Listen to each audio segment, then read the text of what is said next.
Satanás se metió en las elecciones en Brasil, que hoy se dirimen en ese país.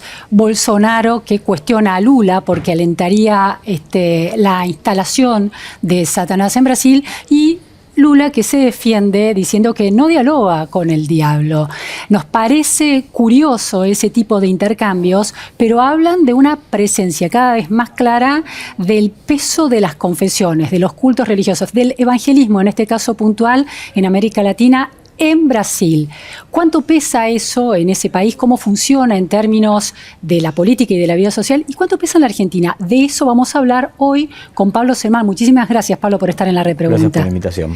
Pablo Semán es sociólogo por la Universidad de Buenos Aires, doctor en antropología social por la Universidad Federal de Río Grande do Sul de Brasil, investigador del CONICET, profesor en la Universidad Nacional de San Martín e investigador del Instituto de Altos Estudios Sociales de esa universidad. Es autor de 2 libros, coautor y compilador de Cumbia, Nación, Etnia y Género en América Latina, y autor de Vivir la Fe entre el catolicismo y el pentecostalismo, la religión en los sectores populares. Bueno, un experto en ese tema, religión y sectores populares.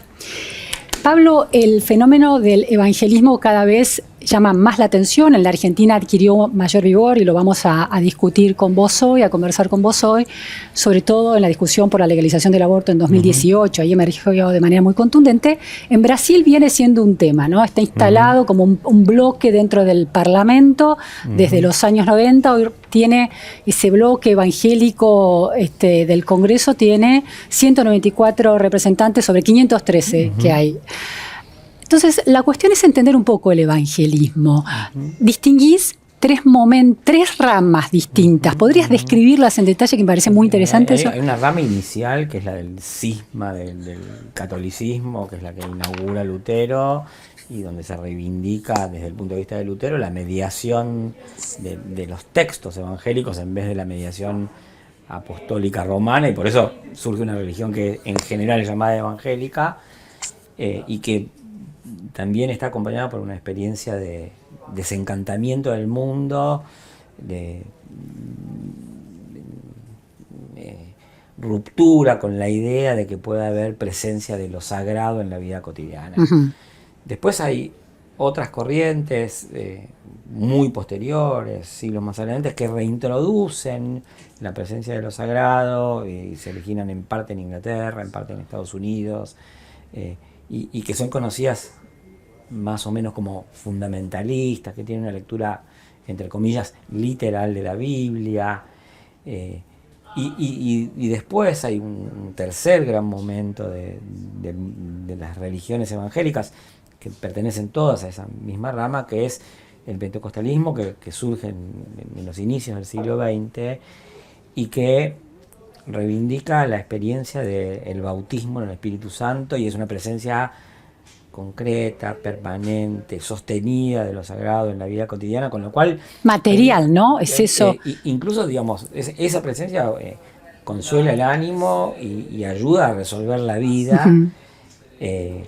Y toda esa idea pentecostal va aliada a una idea evangélica clásica, una idea luterana clásica, que es todo creyente puede ser sacerdote. Entonces, la combinación de esas dos creencias, autonomía para el ejercicio del sacerdocio y presencia de lo sagrado en la vida cotidiana, es casi diría el secreto de la expansión de ese grupo específico, que son los pentecostales, que son el grupo cristiano que más creció en América Latina y en el mundo, digamos, con crecimientos sorprendentes en Corea, Corea del Sur, en China, en algunos países africanos y sobre todo en toda América Latina. Justamente por eso, autonomía para el ejercicio sacerdotal, no le piden autorización a nadie, claro, no dependen de un papa, y una idea sobre la presencia de lo sagrado en la vida cotidiana que puede dialogar con todo tipo de situaciones, desde las adicciones, a la escasez, al desánimo, la violencia de género, el dolor digamos, corporal, todo. Todo puede entrar en esa esquema, matriz religiosa. Claro, en un esquema donde interviene el Espíritu Santo. Por lo tanto, el Espíritu Santo y el milagro en la experiencia pentecostal dejan de ser lo que para el sentido común es la idea de milagro. El milagro en el sentido común es extraordinario, irrepetible, hay que hacer pruebas científicas para ver si fue un milagro o no, y desde el punto de vista de los pentecostales y en general de la religiosidad popular, el milagro no hay que explicarlo, sino es una categoría que explica las situaciones. Ah, claro. No hay una racionalidad que justifique el milagro, sino si algo extraordinario sucede. El milagro es una categoría, es una categoría que ayuda a racionalizar la situación. O sea, yo me puedo curar de una enfermedad y no necesito desconocer a la medicina. Digo, agradezco a la medicina, agradezco al remedio y también la intervención del Espíritu Santo, claro, que nos ha provisto de estos médicos y estos remedios. Claro, interesante. Entonces, señalás esa diferencia de cada creyente un sacerdote versus la Iglesia Católica con la centralidad y la autoridad del Papa apostólico. El apóstol, que es el jefe y la autoridad de la Iglesia. Lo cual incide mucho en el ritmo de crecimiento. Claro. Porque el catolicismo, para generar un agente religioso capaz de conducir un grupo, demora 7, 8, 9 años, y además, como hay escasez de vocaciones sacerdotales, porque las condiciones de ejercicio del sacerdocio son muy duras, el celibato, por ejemplo, entonces no hay tantas vocaciones y hay un pastor polaco en África, uno ucraniano en Buenos Aires, con lo cual no están intimando con la situación, mientras los evangélicos son el agente religioso más endógeno a cualquier barrio de cualquier gran ciudad de América Latina. Claro, un vecino en una comunidad puede sentirse pastor y convertirse... Y cuando surge un barrio nuevo, el primer agente religioso presente es un pastor evangélico, que es alguien, un creyente de ese barrio que se formó hace 3 días. Es decir, que la Iglesia Católica, con esa formación de sus sacerdotes que lleva tanto tiempo, genera también no solo esta imposibilidad de expandirse y globalizarse, sino también una desconexión mayor con la ciudadanía. También, porque aparte, la verdad es que el catolicismo tiene una teología universal. Es cierto que después los sacerdotes hacen bastante lo que quieren, pero se ajustan a un patrón universal. Y en cambio los pastores evangélicos van elaborando su pastoral en contacto con la comunidad con la que están, por eso hay tantas diferencias entre ellos y por eso, digamos, pueden unificarse alrededor de puntos muy generales. Pablo, vemos en la televisión con los pastores, los telepastores evangélicos en distintas partes del mundo, esa experiencia de las posesiones demoníacas, de milagros sucedidos ante las cámaras. ¿Eso tiene que ver con esa manifestación de la vida sagrada en la vida cotidiana? Sí, tiene mucho que ver y al mismo tiempo yo, digamos, desde la perspectiva de alguien que viene trabajando hace 40 años, creo que lo menos importante demográficamente, culturalmente, políticamente en el mundo evangélico son las iglesias que aparecen en la televisión. O sea, uno tiene en vista, por ejemplo, esta iglesia brasileña, que es la Iglesia Universal del Reino de Dios. La Iglesia Universal del Reino de Dios en Argentina tiene 250, 300 templos. Hay denominaciones evangélicas pentecostales, como por ejemplo la Unión de Asambleas de Dios, que tiene 2.400 templos. Y nosotros no la conocemos tanto y es mucho más importante. ¿En Argentina eso? Sí. Y por otro lado, además hay decenas de miles de templos que no están afiliados a ninguna gran denominación y que conforman entre el 40 y el 70% de entre el 15 y 20% del total de evangélicos, ¿no? O sea, en Argentina habrá más o menos 16, 17% de evangélicos. La gran mayoría de los evangélicos se congrega en iglesias pequeñas, autónomas, y después hay redes de denominaciones, como por ejemplo la Unión de Asambleas de Dios, que tiene 2.400 templos o iglesias afiliadas, que cada una de ellas tiene muchos templos, y después está la Iglesia Universal, que tiene 250 templos, a la cual aparte los evangélicos argentinos no la consideran una iglesia totalmente en regla respecto de la teología, la liturgia y las prácticas evangélicas. Bien.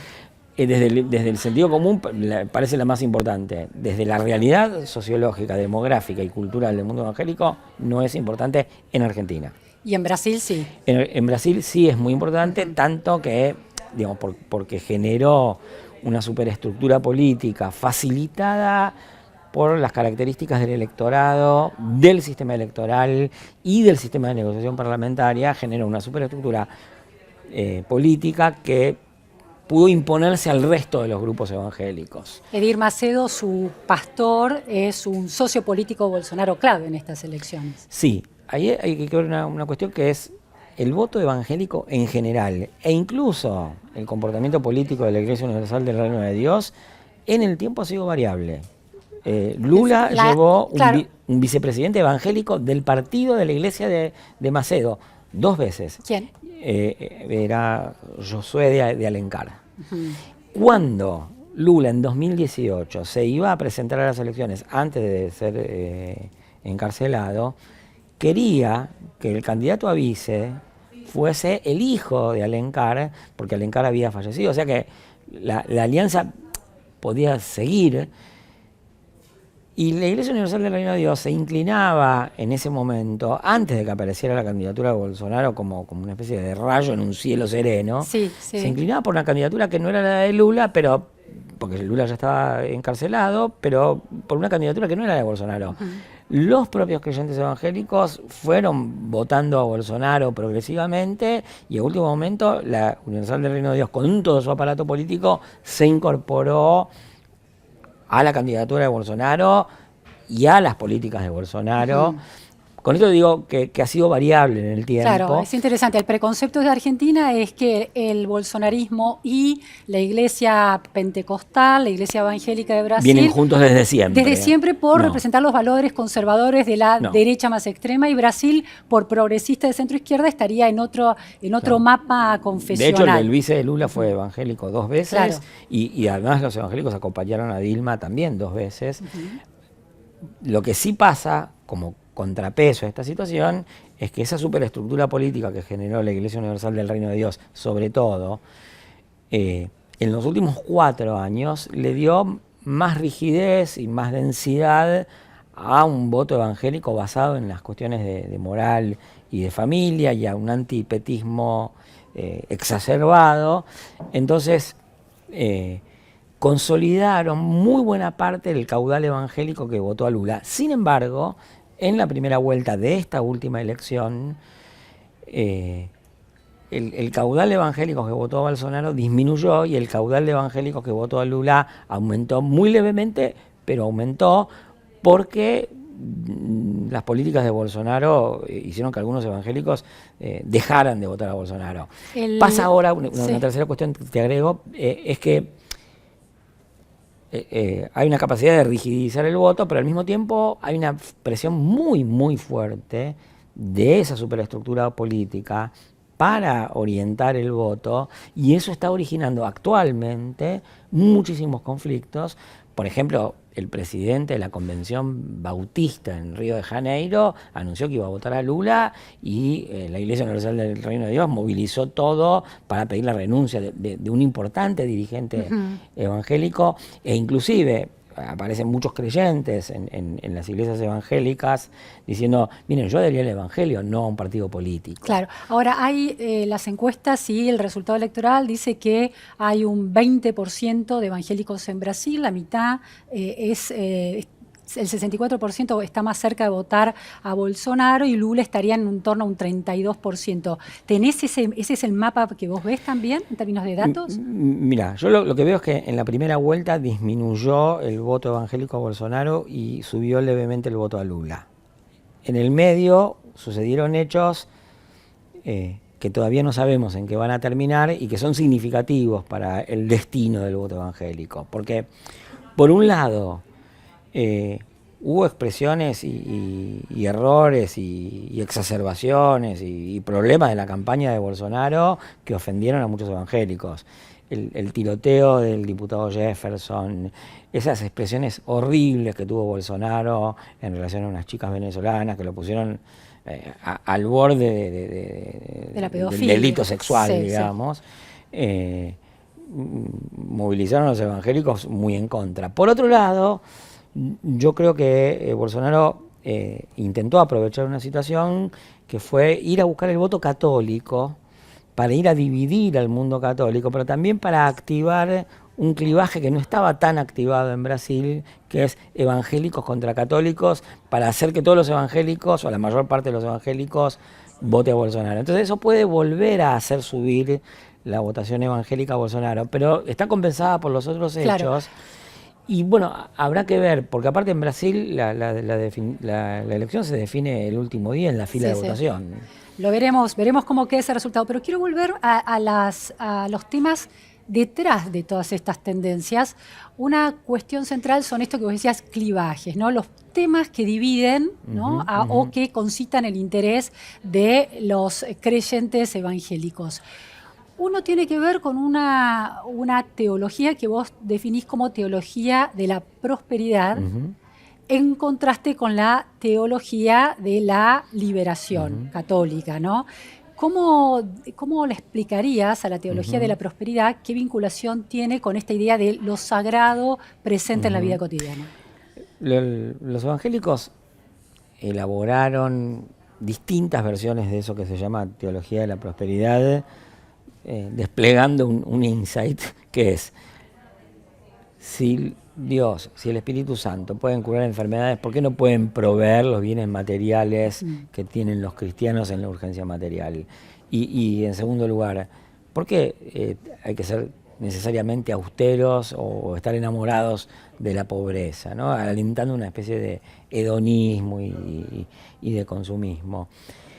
Eso dialoga mejor con una población altamente individualista, que está inserta en mercados, que es cuentapropista, que tiene que conseguir aliento cotidiano para salir a vender, a comprar, a ganarse el día a día. Entonces, ¿Se alinea mejor con el mérito y la movilidad social? Se alinea con el esfuerzo y con el empeño, ¿no? A ver, no es o sea, más allá de que hay elaboraciones y hay libros sobre esa teología, es lo que está presente en realidad en cualquier matriz de religiosidad popular, porque la religiosidad popular históricamente no es desencarnada, o sea, siempre estuvo en juego lo material, el intercambio con lo sagrado alrededor de lo material, que se ofrende en las culturas campesinas con mieses y ganado. Tiene su lógica. El relevo de eso en sociedades donde la gente no cultiva ni tiene ganado es que se ofrende en moneda y que se espere retribución en moneda. Uno ofrenda para que haya lluvia, para que haya ganado, para que haya fertilidad, y también puede ofrendar para que vengan ofertas de dinero, para que caiga dinero bajo la forma de agradecer que empleo. En el barrio pudiste abrir la peluquería a la que van los vecinos. Claro, entonces la teología de la prosperidad, como muchas teologías presentes en el mundo popular, no entiende que lo espiritual esté desencarnado. Es una visión muy limitada y aunque a nosotros nos parezca que está desarrollada de forma global y absoluta, en realidad pertenece a algunas élites urbanas de algunos países del Atlántico Norte y del Atlántico Sur. Después, en general, el resto de la humanidad no piensa lo espiritual desencarnado. Claro, y es interesante, vos tenés la noción, señalás, subrayás la noción de salvación en la tierra, en contraste con la Iglesia Católica, que aspira a esta idea de que algunos consideran pobrismo, una austeridad en la tierra para la salvación espiritual en la vida después de la muerte. Sí, o muchas veces desarrollada en las corrientes contemporáneas del catolicismo como una vocación de igualdad y una crítica de la desigualdad, que además puede tener su fundamento y su validez, y me parece atendible, pero yo creo que la principal diferencia entre las teologías pentecostales y católicas en relación a lo material no tiene tanto que ver con la relación que cada una propone con la desigualdad, sino que la teología católica es mucho más racionalizada y no hace intervenir lo espiritual en el mundo de lo material. Claro. En cambio, las teologías pentecostales, sean de la prosperidad o de lo que fuere, ligan la presencia de lo sagrado y la posibilidad del milagro también a lo material. Por ejemplo, yo muchas veces he dialogado con pastores que repudian la teología de la prosperidad porque dicen, no, bueno, eso es un invento del imperialismo, nosotros no estamos... Pastores pentecostales que dicen eso. Pero acto seguido después te dicen, bueno, pero yo no puedo negar que el Señor me proveyó de bienes. Entonces, está inscripto en una matriz anterior a la elaboración explícita de la teología de la prosperidad. ¿Qué es, si está la divinidad y es la prosperidad, qué es el demonio Satanás del que habla Bolsonaro y también Lula? Ya, es muy variable, porque Bolsonaro indujo una transformación cultural en Brasil muy fuerte, donde, por ejemplo, hay una legitimación de la violencia que muchísimos evangélicos en Brasil antes repudiaban y ahora aceptan. ¿Qué Entonces, tipo yo de diría, violencia? ¿A qué te referís con eso? la libre portación de armas, Ajá. que termina en un episodio como el del diputado Jefferson tiroteándole a la policía, Ujú. ¿no? Que de alguna forma muestra el extremo al que se puede Claro. llegar por esa vía.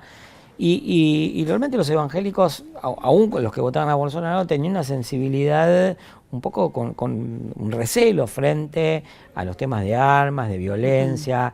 Y Bolsonaro fue edificando una idea de que también es santo el hombre con poder, que puede Claro. imponerse y una especie de vaquero en la jungla. Entonces, yo creo que Bolsonaro le cambió a una parte de los líderes evangélicos el propio régimen de creencias acerca de qué es lo diabólico. Hay que ver si eso lo va a aceptar totalmente la Claro. población. Yo no veo, por ejemplo, en Argentina que haya, para ir a la diferencia que eso tiene con Argentina y para ilustrar qué es lo que Sí. está pasando en Brasil, sería muy difícil que un pastor evangélico importante saliese a defender la libre portación de armas en los términos que lo defiende Bolsonaro y que lo aceptan algunos evangélicos que siguen a Bolsonaro. Entonces, a lo que voy es, eso que para algunos evangélicos hace 10 años en Brasil era diabólico, Claro. ahora no lo es. Claro. Y en cambio, empieza a ser diabólica ciertas posiciones que pueda tener Lula en relación al orden de lo familiar. Pero aparte, esto hay que entenderlo, creo yo, en relación a una historia, porque esto no ocurre ni por primera vez, ni por segunda, ni por tercera, sino desde hace muchísimo tiempo en Brasil. Primero, en Brasil hubo un movimiento católico integralista que fue el movimiento fascista más grande de Occidente después de los países donde triunfó el fascismo. ¿En qué época y cómo se llamó? Entre los años 30 y 40. De hecho, algunos de los sacerdotes de la teología de la liberación se formaron en el clima del integralismo. Así se llamaba, integralismo. Sí. Y por el otro lado, en 1980 y algo, 90 y algo, Fernando Enrique Cardoso pierde la elección de alcalde de San Pablo por declararse ateo. Claro. Ya estaba presente ese caldo cultural. La hibridación de espacio público y religión en Brasil no es una novedad, aunque ahora, claro, eso está exacerbado sin ninguna duda. Pablo, quiero aprovechar los últimos minutos de la entrevista para plantear algunas conexiones con la Argentina. Planteabas la teoría del progreso, dijimos, no, la teología de la prosperidad. La teología de la prosperidad como, bueno, esa imbricación entre lo divino y la prosperidad económica. ¿Puede ser que eso repercuta positivamente en relación a Bolsonaro, que por ejemplo en el medio de la pandemia asumía como la variable económica como una variable clave a defender?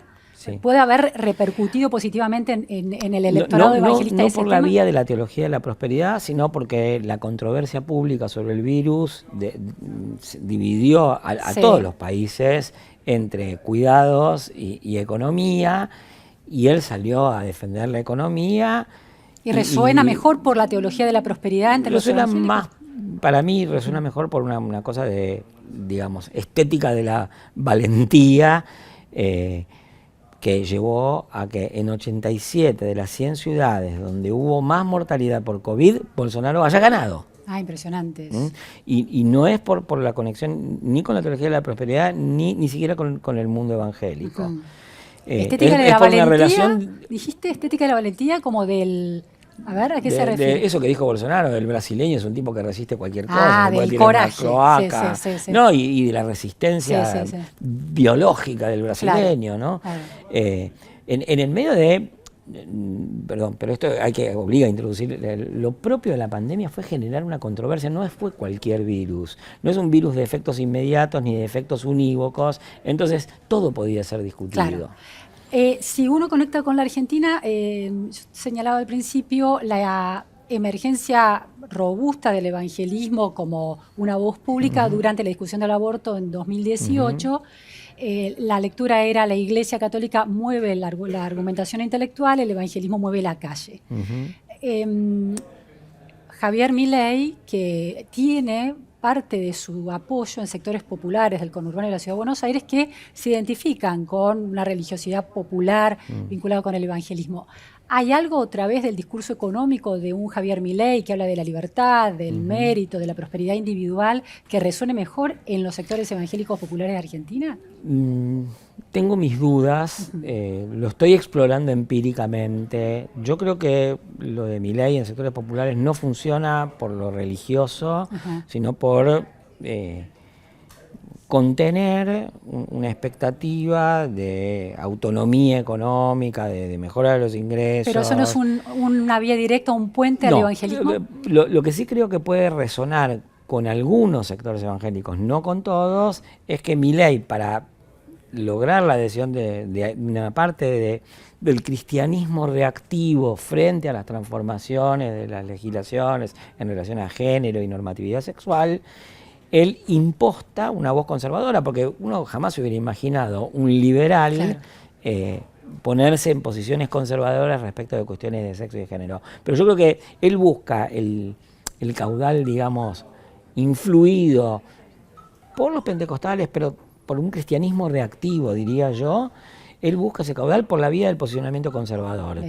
En lo que él recoge en jóvenes, en sectores populares, es un reclamo económico por un lado y un reclamo contra una prédica estatista gastada, porque el Estado dice que se hace presente, pero la gente lo percibe como que no está presente. Y además dice que se hace presente en zonas de la realidad, por ejemplo, las libertades sexuales o las identidades de géneros, que este conservadurismo rechacen. Y en ese punto te quiero preguntar, la última cuestión, hay una conexión entre esos posicionamientos en Argentina y Bolsonaro y el bolsonarismo. ¿Cuánto juega, sobre todo en Brasil, la idea de la guerra espiritual, que es también importante, según vos sostenés en tus trabajos, en la definición del pentecostalismo y el evangelismo? Bien, la guerra espiritual es una forma de actualizar una vieja idea pentecostal, que es que el Espíritu Santo te bendice y te permite expulsar demonios, demonios de pobreza, demonios de enfermedad, demonios de aflicción. Es una teología, de nuevo, esto no está solamente en libros, o importan muy poco los libros que se han escrito sobre eso, sino cómo se apropia cada pastor, cada colectividad de pastores en cada contexto nacional. Entonces, lo que yo veo que ha pasado en Brasil es que hay un proceso de homogeneización cultural del mundo evangélico alrededor de ciertos temas en el cual se demoniza y por lo tanto se declara la guerra espiritual a ciertas actitudes. Eso es relativamente reciente, además, porque... Esas actitudes son las de la identidad, lo que llaman ideología de género, por ejemplo. Y lo digo porque el mundo evangélico, incluso el mundo evangélico pentecostal, más clásico, si se quiere, más conservador, en los años 90 era mucho más liberal que el catolicismo. Por ejemplo, los evangélicos promovían la participación activa y dirigente de las mujeres en la liturgia, cosa que en el catolicismo no pasa ni siquiera en la teología de la liberación. El mundo evangélico apoyaba la profilaxis en las relaciones sexuales y el catolicismo no podía ni oír hablar de eso. Eso también tiene que ver con que la estructuración cultural del mundo evangélico en general es variable, en Brasil es variable, en Argentina tiene otras características, no sabemos por dónde va a transcurrir eso. También hay otra condición que hace a la diferencia entre los evangélicos en Argentina y en Brasil. En Argentina hay electorados más o menos definidos y no hay espacio para emprendimientos políticos autónomos de los grandes partidos políticos. En Brasil los partidos son mucho más débiles, fueron históricamente mucho más débiles y las iglesias pudieron partidizarse y fungir como partidos. El último tema, Pablo, lo interesante fue ver el posicionamiento de Bolsonaro en contra del aborto, ya es clave, pero el corrimiento de Lula, que hace unos meses había dicho que estaba de acuerdo con la libertad en ese punto y ahora está diciendo que está en contra de la libertad en torno al aborto. Eso tiene que ver con la influencia de la religión, no solo de la evangélica, en el espacio público. Y yo lo que pido es que todos pongamos perspectiva histórica. En Argentina, una, digamos, mayoría relativa a favor del aborto en la demografía aparece solo a partir de 2015. A veces en Argentina se habla como si hubiera habido Claro. una mayoría a favor del aborto desde 1850. No, es más, yo lo sé porque he participado de esas experiencias hace 20 años, hace 30 años, en el mundo de la izquierda más radical, de la izquierda nacional y popular, el tema del aborto estaba pospuesto por no confrontar con la sensibilidad popular. E incluso Cristina Fernández de Kirchner, que votó a favor del aborto en 2018, estaba en contra en 2015. No es que todo el mundo nació con un pañuelo verde. En Brasil pasa lo mismo, pero mucho más fuertemente. Lula nunca estuvo muy a favor del aborto, como no lo estuvo tampoco Cristina hasta 2015. Entiendo. Entonces, yo no veo tanto cambio en Lula. Lo que sí veo es que hubo un momento histórico en que el PT había entendido que tenía que dialogar con las sensibilidades religiosas, y eso ocurrió durante toda la primera década del siglo XXI y la mitad de la segunda del siglo XXI, y después el PT creyó que podía eximirse del diálogo con las sensibilidades religiosas, católicas o evangélicas. Claro, que podía poner su visión del mundo en juego y eso iba a transformar culturalmente a la sociedad. Aparte, el Partido de los Trabajadores es un partido que tiene un 33% histórico de raíces en el mundo católico. Claro. Interesantísimo, Pablo, cómo los matices importan para entender esa realidad y compararla también y a entender la Argentina. Muchísimas gracias. Bueno, gracias a vos. Esto fue todo en la repregunta. Gracias.